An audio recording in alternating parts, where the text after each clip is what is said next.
What if your greatest comeback didn't happen under the stadium lights, but after you lost both your feet? This is Bram Kollhausen, the TCU quarterback behind the greatest comeback in NCAA Bowl history, now walking on prosthetics. Welcome to No Options with Ty Gipson. Hey guys, welcome. We're here at the Alamo Dome today and with the no options mindset. And man, this is an exciting day because I'm sitting here with a living legend. If you're a TCU fan, football fan, and you will know who Bram Kollhausen is. All right, Bram, it's exciting to be here, man. This is a cool time to be sitting here in the stadium where a lot happened in your world, right? I mean, the biggest comeback. You know, you think about 31-0 at half. You came back and made one of the biggest comebacks in bowl history as a backup walk-on quarterback to TCU. But guys, the coolest thing about this story, it's not Bram's biggest comeback. Bram, tell us a little bit about you. First of all, I mean, Houston, Texas boy, grew up in Houston, high school football there, right? And then you had a quick stint into the University of Houston, and maybe another step, but then you ended up coming to TCU. So tell us a little bit about that track. Yeah, I mean the track was brutal. You know, out of high school, you think you're going to be the next Tom Brady, Peyton Manning. So coming out of high school, I went to the University of Houston, found myself buried in the depth chart year after year. Our offensive coordinator, Doug Meacham, who ended up bringing me to TCU, was like, dude, I want to start you, but our head coach won't let me. He's like, you need to transfer. So that night I figured out I found a destination in Los Angeles at Los Angeles Harbor Junior College, and spent 3 months there. Played one season out there, tore up my shoulder. Wanted to go D1, but I only had like Division I AA offers. I called the same offensive coordinator that told me that I needed to transfer. He said, hey, like, you can come walk on at TCU. We just went, you know, what, I think they were 5-7, and like we could use an arm like yours. So I had to talk to my parents and be like, hey, I'm gonna have to go walk on at some private school in Fort Worth, Texas. Like, I really want to play football. Can we make this work? And they figured out a way to make it work, and I ended up joining Doug Meacham again at TCU, and the rest is history. We were a great team. I think I lost 3 games my entire college career at TCU. That's awesome. Yeah, so I mean, again, we talk about challenges and running into things. I mean, you were dealing with that when you're looking at different colleges, right? I mean, it didn't always work out in LA, right? Injury, you overcame some things. So you've really overcome a lot of things in your life. But I'm going to go to the 2016, let's go to the Alamo Bowl game, right? And as we sit right here today, in fact, we were just talking before we went on air that looking at the end zone where you made the winning run. It's pretty cool. It's got to be your first time back here. It's pretty cool to be able to walk back in here. Whichever side the home team is that's the corner. That's the corner. I'll know the corner if you tell me which way the home team is. So. I mean, looking at it here, we're not quite sure, but I mean, this is the field that it happened on. And so, just to recap that a little bit, I mean, you were, you came in. In fact, I was reading some stuff about you. And you said you didn't expect to play. You were here for a New Year's vacation, I think it said, and that's pretty cool. But being as a backup quarterback, as we all know, you gotta be ready, right? You never know when something's going to happen, and unfortunately, it did, right? I mean, there was a teammate starting quarterback. Javon Boykin was, I think y'all were out, or everybody was out at that evening before, and I think he chose to stay out a little later. And I think you got a call, correct me if I'm wrong, but you got a call in the night. Tell us about that kind of story, what happened, and really, what I want people to hear is when you got that call of going, hey, this is happening, what went through your mind? So first off, I knew what to do if I was put in the position to play, but that specific week, we were going against a competitive Oregon team. I didn't think they were going to blow us out. I didn't think we were going to blow them out, and I didn't think I was going to play. So I didn't know that script for that, that specific game. And by the time we all went out, we came back for bed check. Trayvon ends up going back out with a buddy of ours that, was really going out to just like look after him, because for some reason a lot of people were just like they just like to talk a lot of mess towards TCU, and maybe we walk in with a little bit too much of an ego or whatnot, but he was there to look after him, and there's one way you can get in trouble, and that's striking a police officer, and that's probably a bad idea. So that's the call I got, is that Trayvon punched a cop and he's getting arrested, and the place was like 2 blocks away from our hotel door, and so I immediately got up. I wanted to go out there and break curfew myself and go see, can I get, what can we do? I don't know if $20 is going to get you there, but then you start thinking about that. This is something that no cop's going to just wipe this under the rug. You struck an officer. It was bigger than I guess. Yeah. So I just told the GAs that were down. I had a glass window that overlooked a banquet area, a lobby, and they were playing poker or cards, and I just knocked on the window and was like, I don't even know if they could hear me, but I was screaming, Trayvon got arrested. And they were like, what? And Trayvon got arrested. And then you see 2 of them bolt. One went that way, one went that way. They just went to go let the coaches know. Yeah. And then it all got sorted out. I think people were up till 3, 4, 5 in the morning. I think the offensive coaches had a press conference at 7 a.m. before our walkthrough, and it just disturbed a lot of people. I bet that was pretty good disruption. But one of the things that I saw that was really interesting was when you said that once you got the call, and you mentioned it just now, but you didn't have the play. You didn't even have the playbook for the week, right? You were I think you said you couldn't find it, right? Yeah. I probably knew where it was somewhere, but I lost it, and we script out, first and long, first and medium, first and short, third and long, and script it all out, narrow our playbook down. I didn't have that sheet, trick plays, special plays, goal line plays, all this stuff. I didn't have that sheet. So I immediately texted our graduate assistant to give me another printout of that. And just with that play sheet, I went over it with 2 buddies. When Trayvon came to get his stuff from the hotel room before he went home, we went over it once, and I remember him telling me, I gotta go.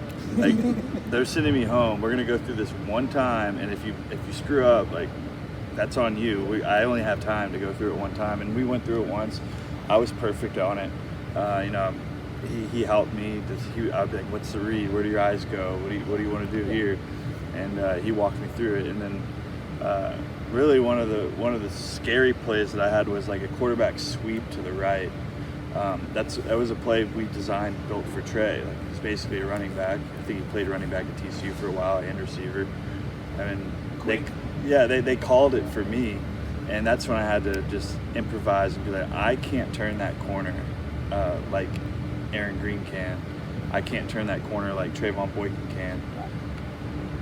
I'm going to switch the play. Only people need to know is the center, my running back, and me. We line up to run a sweep to the right. We shift over. Aaron Green takes a direct snap and runs the quarterback sweep to the right. We score. But those are the type of plays that we didn't change anything. We didn't put any, these are Bram's favorite plays. We ran with the stuff that Boykin was good at, and somehow, some way, we figured it out. That's awesome. It's interesting though that as a backup quarterback though, when you got that, when you realized, when the light bulb went off and goes, I'm next in line, what went through your head? Was it, I mean, you knew you were the guy. I mean, what went through your head? Listen to people, they said, Bram was like, he was just cool as a cucumber, man. They said you didn't look like you were worried about it. But what was going through your mind? I guess going through my mind was just to show the rest of the team that there was nothing to panic about. There's a hell of a lot to panic about. But I mean, we went through the parade on the river walk, and I was on the boat with like a lot of the freshmen, redshirted guys. You know, back up, they're throwing me out, they're putting the superstars on the big boat. Yeah. And you know, a couple of them were like, Bram, you got us. You're gonna be all right. It built confidence in me going into it, but yeah, I didn't want to show them that like there was a sense of panic in me as well, but I didn't want to, you know, project that out of me. Well, I mean, as a leader, right, you got to show confidence, and sometimes what's on the outside may not be exactly what's going through our mind. Yeah, exactly. And you know, it kind of goes to a good point. Sometimes we just got to push through sometimes, right, in life. I mean, let's take away from the football field for a minute, but sometimes we're all dealing with stuff, and everybody, you know, deals with different things. Sometimes it's not exactly the way we scripted it out. Yeah. But sometimes we gotta you know, run a different play and figure it out. So Right. So you know, pregame, you know, went through the parade, the bowl parade down, like you said, down the river walk.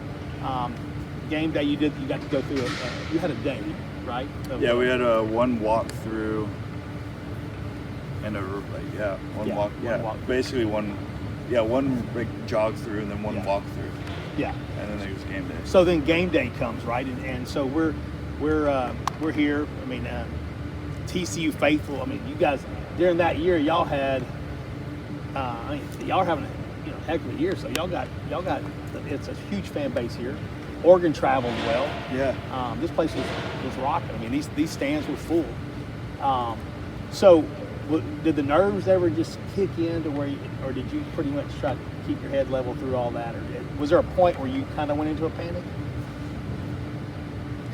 I wouldn't say I ever went into a panic, but there was a point where I knew that this wasn't looking very good. I mean, the point where we went in, when I threw that interception right before halftime, it was just a bad read, bad throw. It was a forced throw. It was a predetermined pass. I went in the locker room just being like, well, I'm never going to play football again. I'm made fun of forever. Like, I mean, all my friends went to TCU. All my friends went to Texas, big sports fans, all that stuff. That, like, I wasn't going to live that one down. And Coach P was so pissed off at his defense for letting 36 or 31 points be scored on him. He didn't even come spend time with me or even come up to me and be like, hey, you're benched. Like, we're going to go with another guy.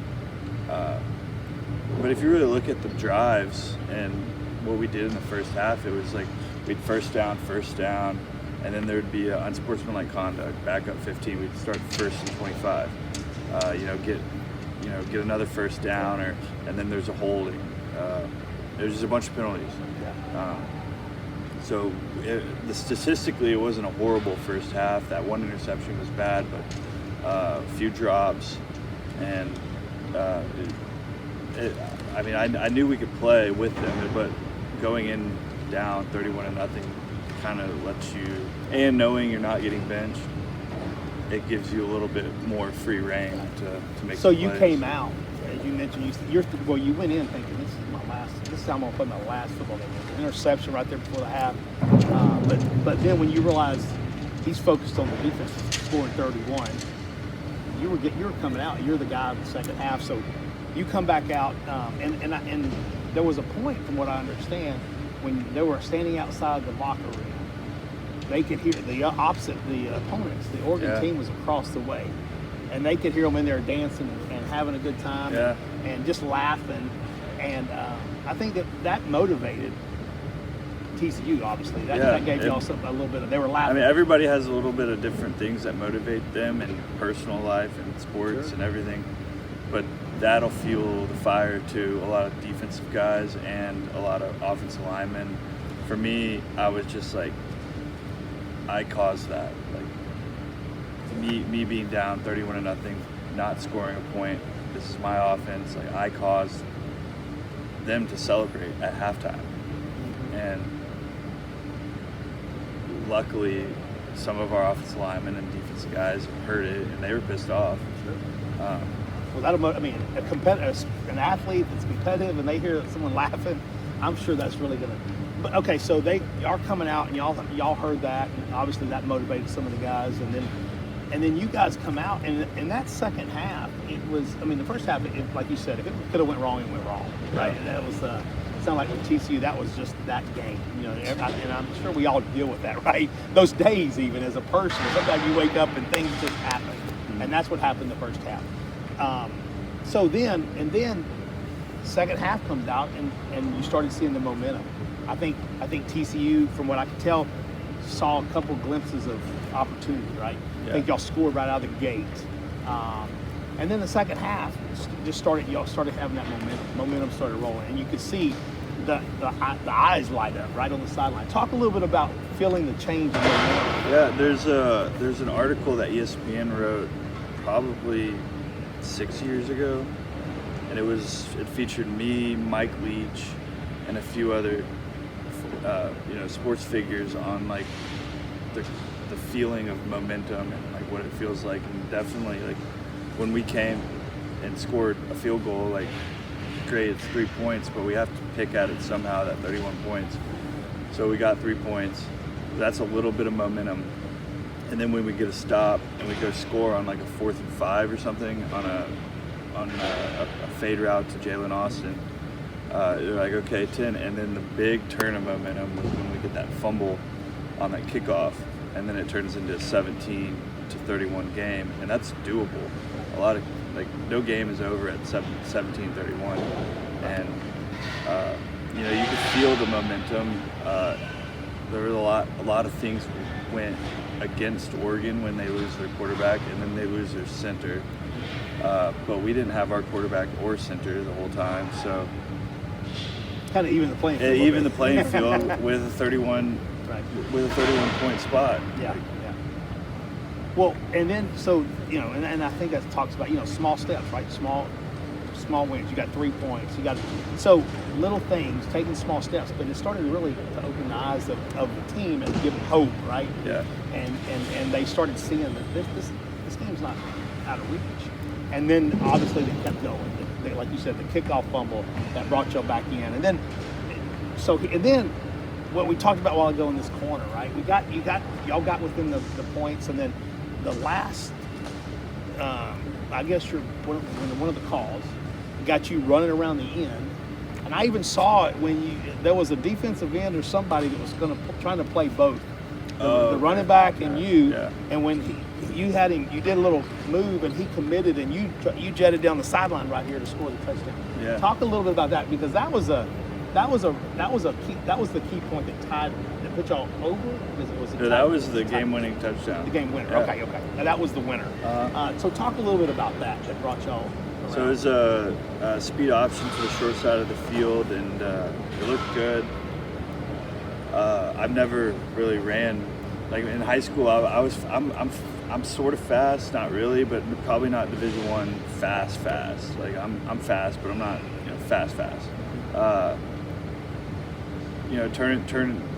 Running a speed option, we didn't have that in my high school playbook. We didn't really have that in TCU's playbook at all, but we incorporated it with Trevon because he's so athletic.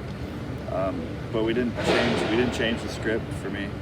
We had like a day and a half heads up, and we ran with the same script, and we called the option, and I was taught to attack the end. He's gonna either commit to you, commit to back. He wouldn't commit to either, so I gave him a little pump fake to the right, and he went for it, and I turned the corner, and next thing you know, nobody is there, and I kept trotting down the end zone. Wow. And that was a big one. But during the game though, there was one time where you got hit and landed on your Yeah. You had a rough game. It wasn't an easy road for you, right? I mean, there was a couple times I think you had to go out of the game. Yeah, there's twice I went out of the game. One of them was after the fumble. We were running a bang 8 route on the left side, and our freshman receiver, which I'm so thankful that all the guys in there were freshmen. They're all studs, stars, naive. They could just remember how they used to play in high school. They came in, and this poor freshman, he busts the route on the left, and he would have been wide open for a touchdown. And he starts blocking. Oh shoot! Like, what do I do? There's not like a third option here.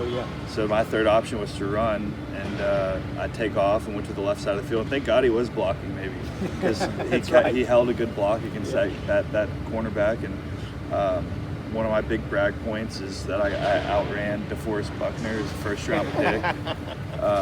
And guy's incredible, great athlete. He's hit me a few times. I definitely felt it. But outran him, we scored, and then I saw the one where you leaped from the 5-yard line. Yeah. And you landed on your head. That might have been the same drive or not. I don't know. But yeah, there was a few times where in the first half where I could have ran and got 8, 10, 9, but I tried to make a 30-yard pass and it wasn't complete. So I was told to, be aware, run a little bit. And so I saw all the D-line wash to my right side, and it was just wide open. So I took off, and I think from the 6-yard line is what I remember from what Trayvon told me, is that I tried to jump from the 6-yard line over a guy and into the end zone. I didn't quite make it to the end zone, but I did do my flip, landed on my neck a little bit, came out. And then the other time I came out was when I got drilled in the ribs. I just got the air knocked out of me bad. I was told I was like, I don't think they're broken, but I can't breathe. And it's like, lay down for a little bit. Hey, take your time. They're on immediate timeout anyways. Like, we're all right. And then one play later, I'm back in. So you had a couple in and out, but I mean, again, the biggest comeback in bowl history. You guys went from 31-0 to triple overtime, right? This thing went into overtime and then triple overtime, and then you guys pulled it off, right? And the field goal. But tell me a little bit after the celebration. You were not they said that everybody was on the stage. And you were looking for family. In fact, they said you asked for. I think one of the staff members, the coaches, somebody had a cell phone. He was trying to call family. But their phones weren't working. But even their phone was dead. They were getting text message, everybody was getting blown up, and their phone was dead, and nobody had chargers out here. Yeah. So that just is what it is. And somehow I found my family. It could have been right here. Could have been over there. I don't know. Found them and just had them jump over the thing, and I think one of the event security people was like, "Ooh, what's going on?" I was like, "No, they're okay. Yeah. They're okay." I think the story was, I think your brother said. Yeah, your brother had a $100 handshake. I think that kind of helped him get. Okay, through. yeah, that is right. This is 10 years ago, so it's kind of hard. So yeah, my mom is the only one who got on the field. Yeah. There's a $100 handshake with the Oregon guy with the sidelines pass, and she got the pass and was able to walk down on the field. And it was awesome. It was special. I remember being at the 50-yard line here on the stage and being able to embrace her and give her a hug. And I even remember being up there on the stage, saying I played this whole game for Trey. I'm just lucky to be here. Thank God. And just being able to look at her right there and not have to look in the stands and be I don't know where my mom is, but she was right there. It was awesome. That is awesome to have family there. Again, I'm going to talk real quick on adversity, because you had your share that year, right? I mean, your father had passed earlier that season, and then the obviously the excitement here. This was a huge boat. But then let's jump right into. That was a huge comeback, right? And that was amazing. I mean, TCU, again, if you're a TCU football fan, you know about that game. Let's fast forward, right? And when we talk about the biggest comeback you've ever had, right? And this was years later. This has just been the last 3 in 2023. you were in San Antonio with some buddies on a hunting excursion, and the hunting excursion is where you go up in the helicopters and you're able to shoot the hogs from the helicopter. Unfortunately, that day you fall out of the helicopter, right? And land on your legs, and that was the last you remember was going up the helicopter. Talk us through that event and what happened during that time. Yeah, I mean, I'm just thankful, thank God, that I landed on my feet. It could have been a lot worse. It could have been my neck or my back, dead or paralyzed, and waking up with no feet a month and a half later is definitely something I'm gonna have to battle for the rest of my life. Like, just not even having feet. It's probably if you think things are tough initially, like, take off 2 feet and then tell me how tough it really was. Right. Because now this is when the real battle begins, mentally and physically. Right. So you go through that, and you, as you said, the coming back from that, you wake up, the last thing, and you look down and you have you lost the adaptation of both feet. Yeah. And that you didn't really remember much about what happened. I mean, I think they said that you were just, all you remembered was the last of being in the helicopter. Yeah, I remember going on the helicopter, but I had to be reminded of all this. Like, I asked a friend, why were we there? Why were we at the ranch? It's like, oh, there was an event. Like, okay, why were we? Like, why was I in the helicopter? Why weren't y'all on the helicopter with me? That's because you won the event. And I was like, oh, okay. And then it's like bits and pieces start, triggering memories. But there's one piece that I just can't get back. No matter what's been being reminded. I don't know how I felt. So. Yeah. Wow. So in overcoming it, I mean, through that road to recovery has not been the easiest road for you, right? I mean, it's been a challenge because you've had to learn a new way of life, right? I mean, how you get around, things that you do differently. But it's taught you a lot too. I mean, how to overcome some challenges, and so we're very thankful that you're here. Yeah. Because, like you said, it could be a lot worse. But what does the new life look like for Bram? What does that look like? It's hard. It's definitely way more hard than being able to do something simple as go to the bathroom in the middle of the night. Mental struggles, physical struggles, emotional struggles, relationship struggles with either girlfriends, friends, family, parents. Like, it's just challenging aspect of life now. It's everybody has their own struggles, and I can't say mine are a lot worse than anybody's, but you just got to figure out a way to deal with it. And it's gonna take a lifetime, forever, to try to find the right way to deal with all of my issues. Yeah, I'm sure. I mean, that's a huge change of lifestyle and things, like you said, not just physically but mentally and a lot of that, right? So why don't we? I mean, you've gotten through it now. That was been a couple of years, and you're continuing. I say we got through. We're continuing to work through that. What would you, listening to the audience? What would you encourage people that are going through different things in life, right? What are something that you would encourage people? Because on the other side of adversity, not saying it's easy, but like I said, we're just thankful that we got to the other side, right? And on the other side, it has been a bright light. So talk a little bit about that. What would you encourage other people that may be going through something? I'd encourage somebody to get a dog. This little dog. This has been amazing. Talk a little bit about our dog. We'd love to hear more. Introduce us to your dog. Yeah, this guy, he's definitely been one of the few figures that have saved my life. And if you're going through a lot of stuff, like when your dog needs to go to the restroom, he can either go to the corner of your bedroom or you can take him outside, and that gets you out of bed. So there's a lot of times where I never wanted to get out of bed. I just wanted to sit there, mope, feel sorry for myself, and my mom would be in there, friends, but brothers. Hey, you want to go? No, I don't want to go. I don't want to go. I don't want to leave the house. I don't care. But Chip will get you out of bed. I swear. That's awesome. He every morning it gets my day started. There's no other option. I don't want to.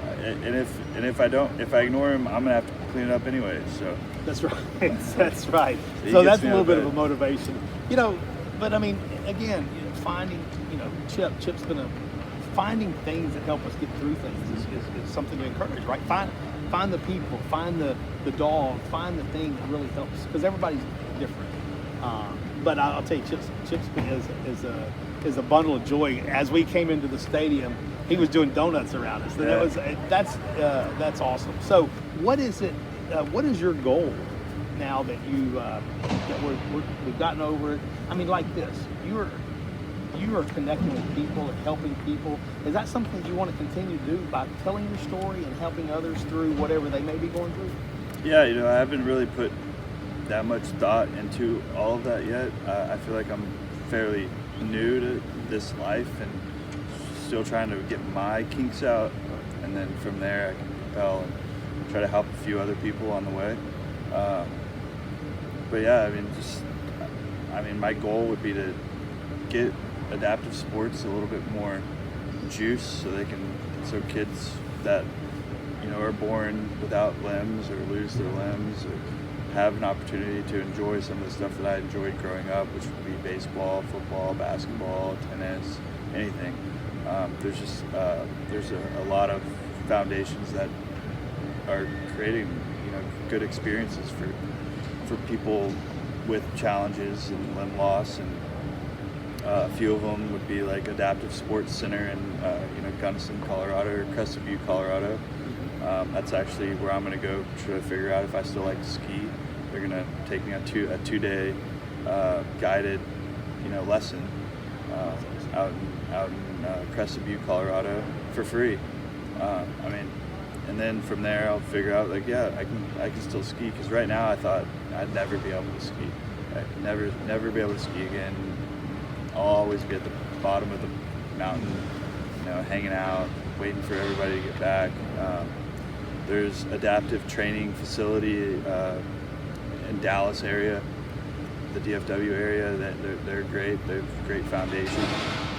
And then the Jordan Thomas Foundation's